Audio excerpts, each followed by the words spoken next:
제가 읽으면서 할까요? 네. 보니까,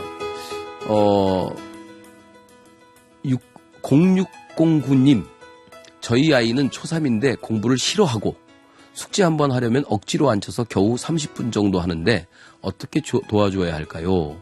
그 외 상대방 말에 경청 및 배려를 어려워하는데요. 간단한 교육 방법 좀 알려주세요.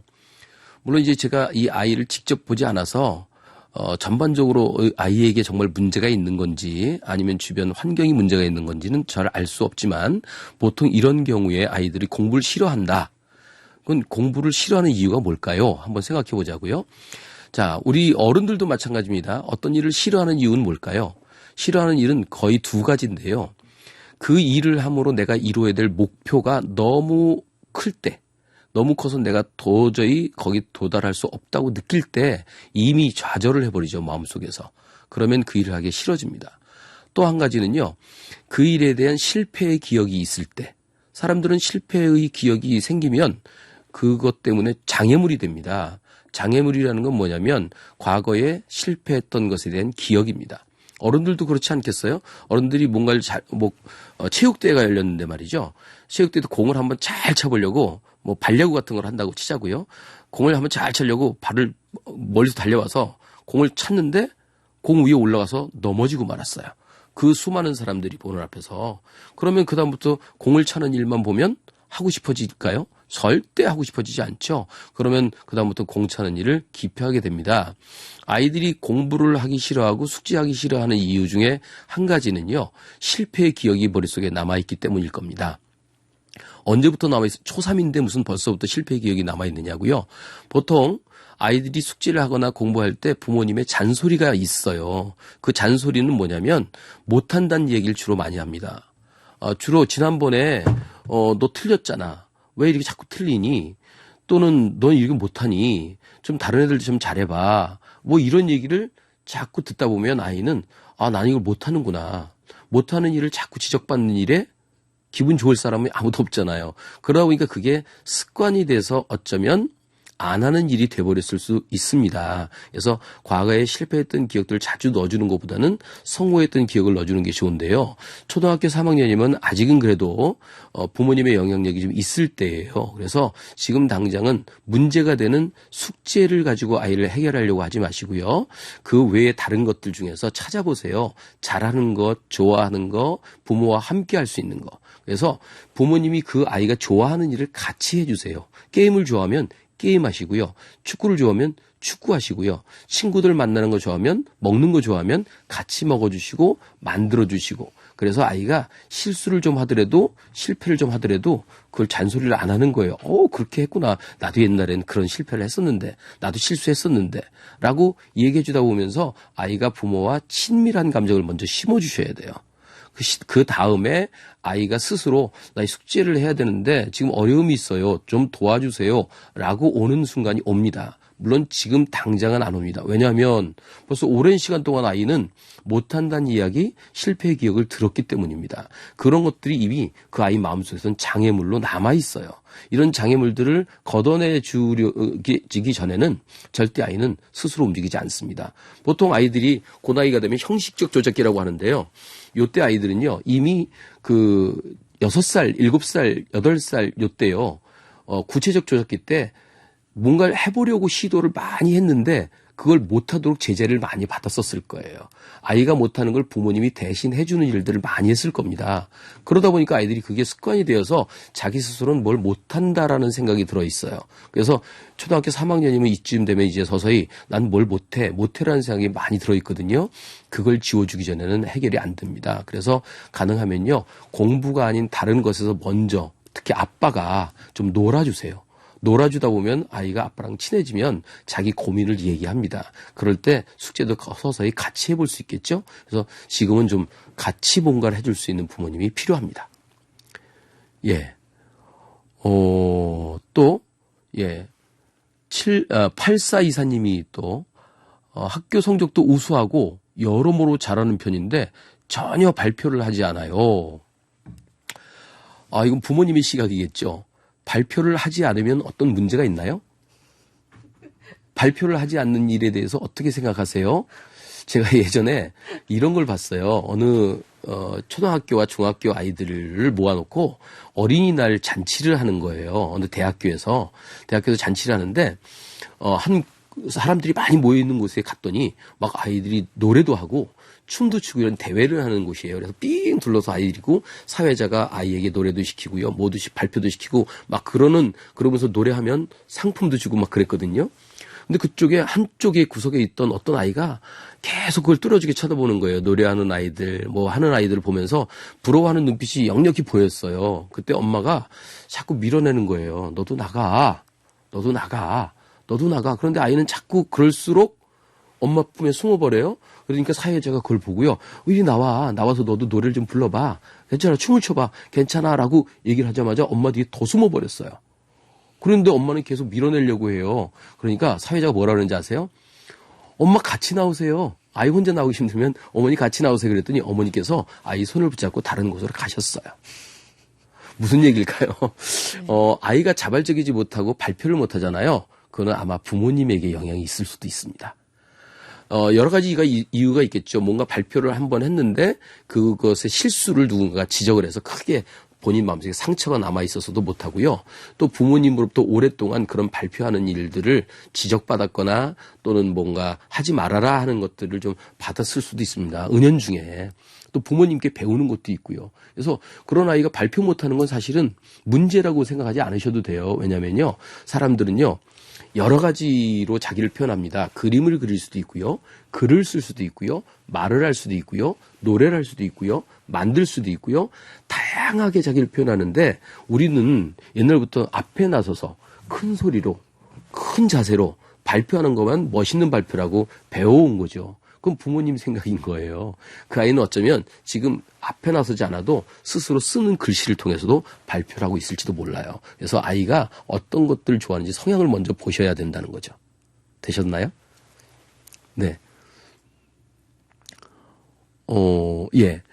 이번엔 번호가 안 뜨네요. 이름을 불러도 되나요, 제가? 그거 할까요? 예. 3069님. 저희 아이는 컴퓨터 게임에 오랫동안 노출되어 19살 나이에 비해 현실 감각 판단력이 많이 떨어져 있고 분노 조절에도 문제가 있습니다. 사회성도 부족해져서 교회도 출석하지 못하고 엄마로서 죄책감과 마음이 너무 아픕니다. 저희 아이를 비롯한 비슷한 아이들 위해서 늘 기도하겠습니다. 멋지시네요.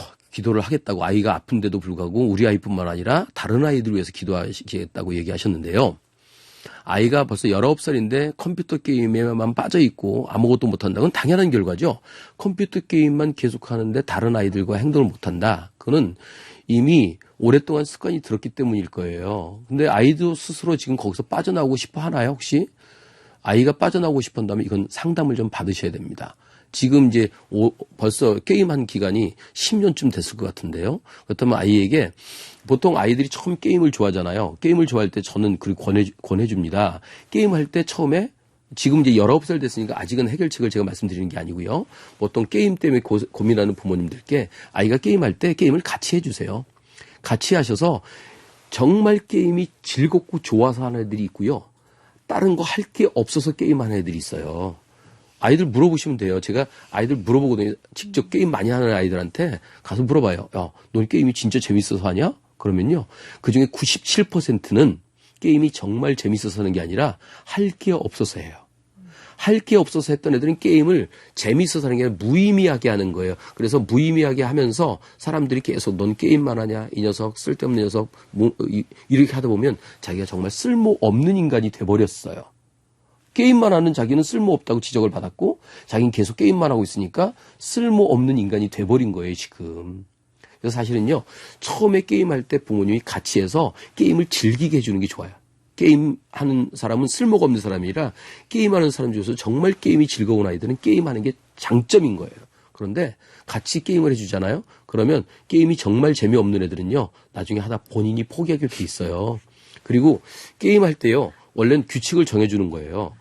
네가 진짜 프로게이머가 되고 싶냐? 그러면 하루에 2시간 게임을 먼저 하고 1시간은 쉬어라. 그 다음에 2시간은 또 게임을 하고 1시간은 책을 읽어라. 또 2시간은 게임하고 1시간은 나가 운동을 해라. 그리고 끝나고 하룻밤 잘 때 하루 동안 게임했던 전적을 적어라. 이런 일기를 쓰게 하는 거예요. 그런 것들을 꾸준히 하는 친구들은 진짜 게임에 성공할 수 있습니다. 근데 그렇지 않다면요. 그 아이들은 게임이 정말 좋아서 하는 게 아닐 거예요. 근데 이미 19살 나이가 됐으면요. 지금 사실은 요거는 일반적인 상담 가지고 이렇게 얘기해서는 해결될 수 없는 문제고요. 한번 찾아보셔야 됩니다. 치료법을. 그게 더 좋다고 권해드리고 싶습니다. 네, 에너지쇼 여러분 지금 함께하고 계십니다. 오늘 에너지 강의는 공기택 선생님과 이 시간 함께하고 있는데요. 부모교육 진로 코칭 강사로 활동하고 계시고요. 또 고등학교 선생님이기도 하십니다. 무슨 과목 가르친다고 하셨죠? 저는 국사 가르칩니다. 국사 선생님이신데, 네. 국사는 어떻게 하게 되신 거세요? 좋아했어요, 국사를. 그러니까 고등학교 다닐 땐 제가 이과였어요. 네. 그런데 국사하는 사람들이 멋있어 보였어요. 물론 이과 간 이유는 부모님들이 남자는 공대야. 그래서 이과를 갔었고요. 네. 근데 아무리 봐도 저는 이 철학적이고 사색적이고 뭔가 얘기하는 사람들, 말 잘하는 사람들이 부러웠어요. 근데 그런 사람들 중에 국사학자들이 많더라고요. 아는 것도 많고. 그래서 저도 그게 부러워서 국사학을 선택했죠. 잘 선택하셨다.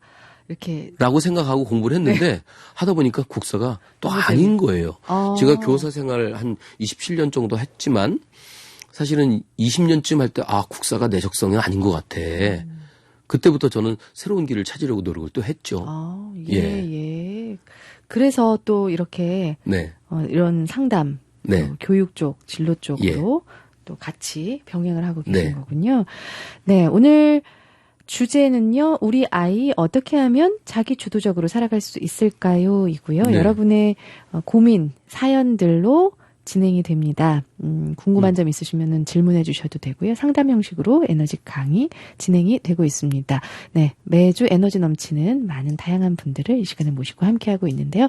샵 1069번, 한통 50원, 긴 문자 100원, 샵 1069번으로 참여하시면 되고요. 카카오톡은 극동방송 플러스 친구 맺으시면 무료로 참여하실 수 있습니다. 네, 또 뭐 여러 여기, 사연들이 보이시죠? 예, 보이네요. 예, 계속해서 시은 질문해 주시면 아빠 전 되겠습니다. 오셨는데요. 내년에 유치원에 들어간 4살 아들이 있는데요. 오른손 손가락이 없는 장애를 가지고 태어났습니다. 그래서 걱정이 많이 되는데요. 앞으로 어떻게 아이를 키워야 할지 조언 부탁드립니다. 참 아픈 일이죠. 제 아이가 그랬다고 해도 저는 많이 아플 거고 걱정이 많이 될 것 같아서 시연 아빠님께 일단 위로를 좀 드리는데요. 사실은요. 장애가 없는 사람은 없습니다. 원래. 저는 어떤 장애가 있냐면 화면이 보이니까 아시겠지만 저는 목이 짧은 장애를 갖고 있어요. 이걸 우스갯소리를 들으시면 안 돼요. 사실은요. 다른 친구들보다 목이 짧은 거예요. 저는 없는 거예요. 그만큼. 키도 작아요. 제가. 다른 친구들보다 평균 10cm가 없어요. 손가락이 없는 거나 사실은 키가 작은 거나 없는 건 마찬가지입니다. 없는데도 불구하고 어떻게 그럼 이 사람에게 용기를 줄 수 있을까요? 닉 부이치치 아시죠? 팔과 다리가 없고 왼쪽인가에 발가락 하나 있는 그 사람이 8살 때 죽고 싶었답니다. 근데 8살 때 왜 죽고 싶었냐면 팔다리가 없어서가 아니라 팔다리가 없는 걸 알았기 때문입니다. 그리고 알았기 때문도 아니고 한 단계 더 나가자면 팔다리가 없으니까 자기는 쓸모가 없는 인간이라고 생각했던 거예요. 사람들은 없는 게 많은 건데도 불구하고요. 없는 거를 보지 않고 있는 것을 보면 행복해질 수밖에 없어요. 근데 이 닉 부이치치는 10살 때까지만 해도 없는 거를 보다 보니까 자기는 쓸모가 없는 인간이라고 생각했던 거예요. 근데 13살 때 팔과 다리가 나지도 않았는데 그 사람이 사명선언문을 자기가 썼어요. 발가락으로. My purpose to bring hope and encouragement. 발음이 좀 좋았나요? 자기에게 목표가 생겼는데 사람들에게 용기를 갖다 주고 희망을 갖다 주는 일을 할 수 있겠다. 자기 역할을 발견한 거예요. 그때부터 그 사람은요. 사람들에게 강연하러 다니는 게 그 사람의 일이었습니다. 그 아이에게요. 손가락이 없지만 다른 있는 것을 부각시켜 주세요. 그 있는 것으로 할 수 있는 장점을 만들어 주세요. 그리고 더 많이 얘기해 주세요. 저도 키가 작은 것 때문에 저는 아무것도 할 수 없을 거라고 생각했어요. 어떤 때는요. 키가 작아서 여자도 나는 만날 수 없을 거다. 이쁜 여자는 나를 쳐다보지도 않을 거다. 그렇게 살았거든요. 근데 우리 집사람이 예뻐요. 정말이에요. 없는 것을 바라보는 순간 사람은 죽고 싶어집니다. 그래서 집에서라도요, 자꾸 있는 것들을 보여줄 필요가 있고요. 없는 건 없는 거로 인정하게 하시는 게 훨씬 더 좋습니다. 예, 이수연 씨 이렇게 왔는데요. 우리 아들은 초 4학년인데요. 아침이 너무 여유있게 움직여서 고민입니다. 지각하는 일이 많아서요. 다른 면에서는 시간관념이 정확한 아이인데요. 아침에만 그러니 혼란스럽습니다. 여러 가지 이유가 있을 수 있습니다. 이 친구가 아침형 인간이 아닐 수도 있어요. 이게 어떻게 알려진 게 아침형 인간은 좋은 인간이고 저녁형 인간은 나쁜 인간인 것처럼 책도 나오고 막 그래요. 근데 꼭 아침형 인간이 좋다고 볼 수는 없습니다. 뭐 일찍 일어나는 새가 벌레를 많이 잡아먹을 수 있지만 늦게 일어나는 새는 잡아먹을 수 없다는 뜻일까요? 잘 모르겠는데요. 어쨌든 아침이 그런 이유가 몇 가지가 있겠지만요. 첫 번째는 그 아이의 그 저녁 시간을 좀 먼저 살피셔야 돼요. 저녁에 뭐 하고 자는지. 그래서 저녁 시간에 잠을 좀 일찍 재우는 것도 필요하고요. 또 아침에 학교 갈 때 그런 거라면 학교 가는 일이 싫어서일 수도 있어요. 그래서 한번 그거는 학교 선생님과 상담도 한번 해보셔야 될 거예요. 여러 가지 이유가 있어요. 예. 네. 예. 2719님. 아이가 7살 여자아이인데 손을 아직 빱니다. 어떻게 하면 좋을까요? 제가 요 문제는 상담이 어렵습니다. 요건 제가 왜냐면 유아 전공이 아니에요, 제가. 요런 문제는 제가 틱증후군이나 뭐 이쪽으로 해서 다른 설명을 하셔야 될 것 같아요. 뭐 제가 꼭 다 되는 게 아니에요. 저는 알고 있는 것만 하겠습니다. 기적이 하셨습니다. 샬롬, 우리 아들은 고등학교 남학생입니다. 공부 잘하고 모범생이고 무척 성실한데 한 가지 문제는 숫기가 없어 남들과 눈을 못 마주치고 인사하는 것도 어려워합니다. 사회성이 부족한 거 아닌가 걱정이 됩니다. 이 걱정은 아이가 하는 걸까요? 부모님이 하시는 걸까요? 사실은요, 대부분의 아이들이 갖고 있는 문제가 아닌 나름대로의 특성을 부모님이 바라보면 문제가 될 수도 있어요. 저는 늘 지금도 강의할 때마다 하는 얘기가 있어요. 저는 혈액형이 A형이라 굉장히 내성적입니다. 숫기가 없어요라고 얘기를 해요, 제가. 사실 저는요, 다른 사람과 처음 만날 때 눈 마주치는 게 제일 어려워요. 왜 그럴까요? 그건 제 특성입니다. 그런데 그렇다고 해서 제가 정말 사회성이 없는 걸까요?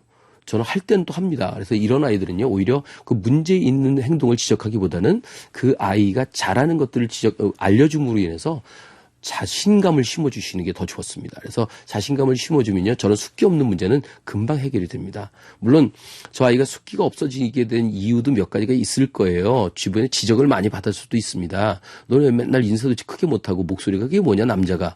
심지어는 웃는 거 가지고 지적받을 때도 있어요. 너 남자가 웃는 게 호탕하게 웃어야지. 그게 뭐야. 이런 지적을 어쩌면 많이 받았을지도 몰라요. 그래서 본인이 노력했는데도 불구하고 안 되다 보니까 그게 스트레스가 될 수도 있어요. 그래서 저는 그 아이가 숫기가 없다는 걸 본인이 얘기하기 전에 부모님이 먼저 얘기 안 했으면 좋겠고요. 본인이 정말 자기 숫기 없는 게 문제다라고 얘기하면요, 그걸 같이 도와주기 위해서 뭐 인사를 크게 한다든가 이런 연습은 해보면 좋아요. 그런데 본인이 문제라고 생각하기 전에 부모님이 먼저 문제라고 얘기하시는 건 좋지 않다고 생각을 합니다.